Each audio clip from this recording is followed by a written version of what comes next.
தொடக்கத்தில் இருந்த திராவிட இயக்கத்தில் பெண்கள் முக்கிய பங்கு வகிச்சிருக்கிறாங்க.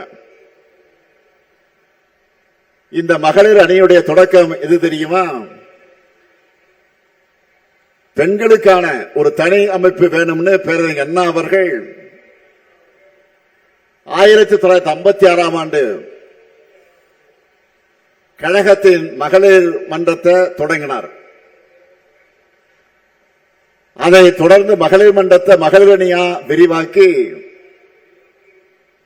வலுவான கட்டமைப்பை உருவாக்கினார் நம்முடைய உயர்நிகர் தலைவர் கலைஞர் அவர்கள்.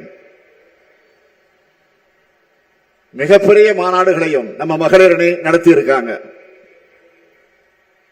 அதனுடைய தொடர்ச்சி தான் நீங்க எல்லாரும். நிறைய இளம்பெண்கள் இங்க வந்திருக்கிறத பார்க்கும்போது பெருமையா இருக்கு. திராவிட இயக்கத்தில் பெண்கள் பங்களிச்ச வரலாற்றை தெரிஞ்சுக்கிறது மட்டும் இல்ல, திராவிட இயக்கத்தால் பெண்கள் அடைந்த வளர்ச்சியை உங்க வயசில் இருக்கக்கூடிய மற்ற பெண்களுக்கும் எடுத்து சொல்லணும். 100 ஆண்டுக்கு முன்னே நம்முடைய முன்னோர் அவ்வளவு செஞ்சிருக்காங்களே,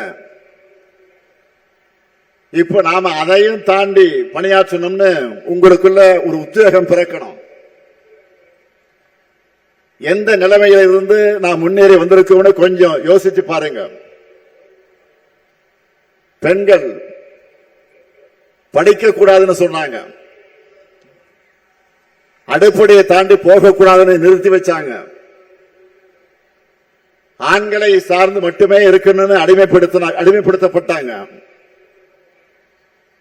அதையெல்லாம் உடைச்சு எரிஞ்சது யாரு? நம்ம திராவிட இயக்கம் தான்.